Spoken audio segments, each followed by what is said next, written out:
Hello, I'm Taffy Arias, CEO of Gila Regional Medical Center. We have a special approach to care here that you won't see at a lot of other hospitals.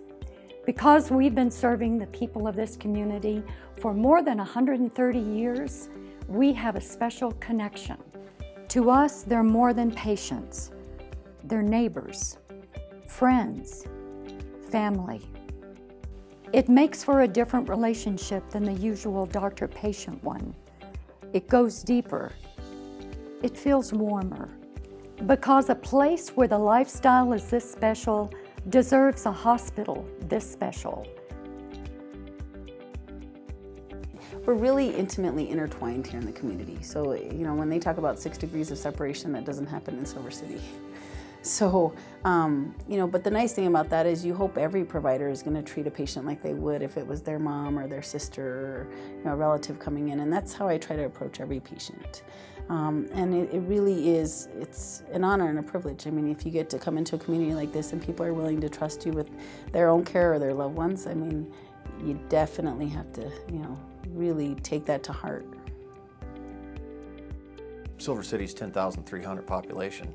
To have a hospital that has this many services available right here and locally and close by is important. In the year 2017, I had 3 proactive, preemptive procedures done that, maybe I would have had to have gone out of town, which would have made it inconvenient. I think it's imperative to have your hospital decisions be made locally because if somebody's living a couple hundred miles away, how do they know how to address your issues? And they may be dealing with other hospital systems. Again, it's more one-on-one and personal here. So my perspective is it helps to be able to make those decisions here locally. I don't want to lose the community hospital for several reasons. Business related, I am worried about them outsourcing outside of Silver City to get their services done, because there is that option, and so I'm hoping that we stay community because I really like where things are. The second thing is I am worried about the decisions. That is a major concern. Making decisions 100 miles away will not be in the best interest of what we have here. Hospitals run and adapt to new situations better if you can go directly to the person who makes the decisions rather than going through multiple layers of administrators and other people that want to have input. If decisions are made locally, they're in response to the conditions and the kind of patients that you have and the problems or challenges that the community faces. Whereas distant decisions are often sort of irrelevant to the clinical scenario that I'm addressing. Our commitment to providing the best care possible to the people of this region has paid off. iVantage Health has recognized us in the top 100 in rural and community hospitals in the nation for excellence in healthcare and patient satisfaction. The Centers for Medicare and Medicaid Services have named us a 4-star hospital. And our Cancer Center and Surgical Center are known around the region for their innovation and excellence. The county hospital bought the Sisters Hospital out, and they purchased that, and so then we got down to one hospital, and that went along for a few years, and then the county commission got tired of operating a hospital. It's very difficult to do that, and what they did is they put the hospital up for sale, and in my opinion, was really a downfall in our community when that happened. Really, about the only people to really prosper out of all this has been the helicopter industry, because they air freight everybody out of town, and all they do is fly people to Albuquerque or Lubbock. I, for one, advocate very strongly for the local decision making. And the reason why I advocate so strongly for it is because local decision making deals with real events that are happening in real time. It's not about corporate profits.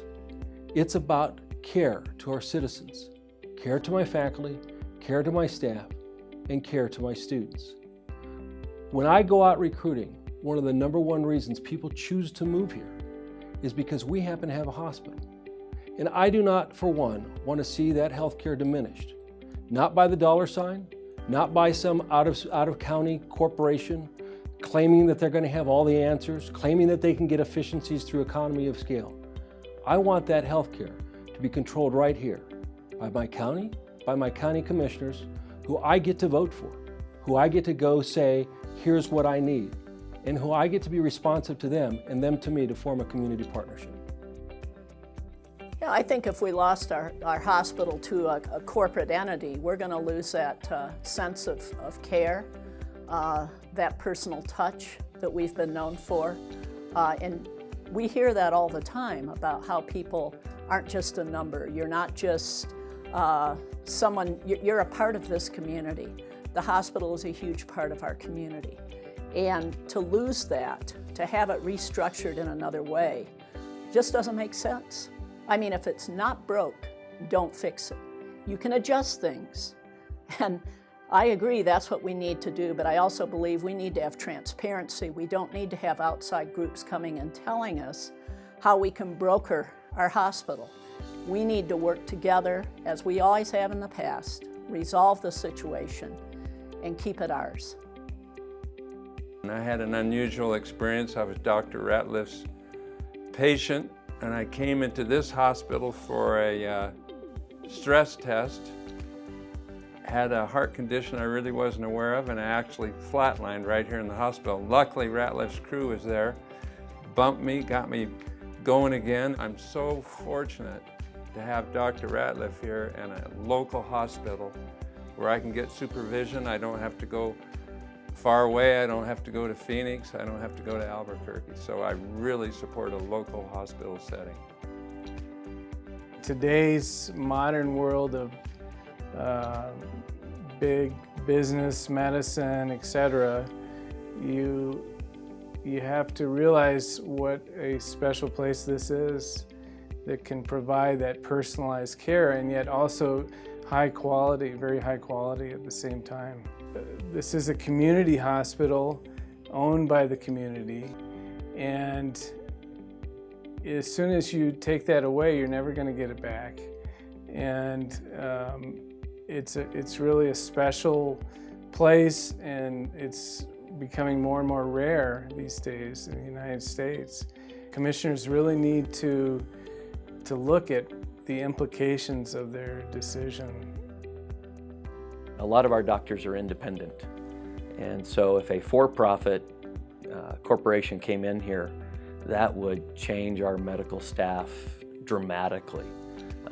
And unfortunately, we have a couple of our specialists that have experienced for-profit health system, and they've already stated that they would leave if a for-profit comes here.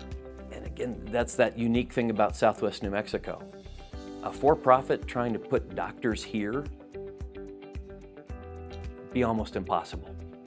And that we see when we recruit doctors, it's key that the physician really likes it here and the spouse. And I don't see for-profit being able to put doctors in our area. We still take great care of patients. We still have great people that we want to take care of our family members, of our community members. And everybody wants to sit down and talk about the community. Let's start being a community. Let's take care of each other. Let's quit sitting here and pointing fingers at who's to blame. We're all to blame. If you're not part of the solution, you're part of the problem. So let's all start being part of the solution. Let's change things. My opinion would be, if we have the capacity to make this hospital financially stable at the local level, we don't need outside help. We can make this happen. That's what I feel needs to happen. We understand the history of this place, the diversity, the towns, and the people who live in them. And our mission is simple: to continue providing them with the best care in this region. That's the kind of care you won't find anywhere else. It's care that comes from the heart.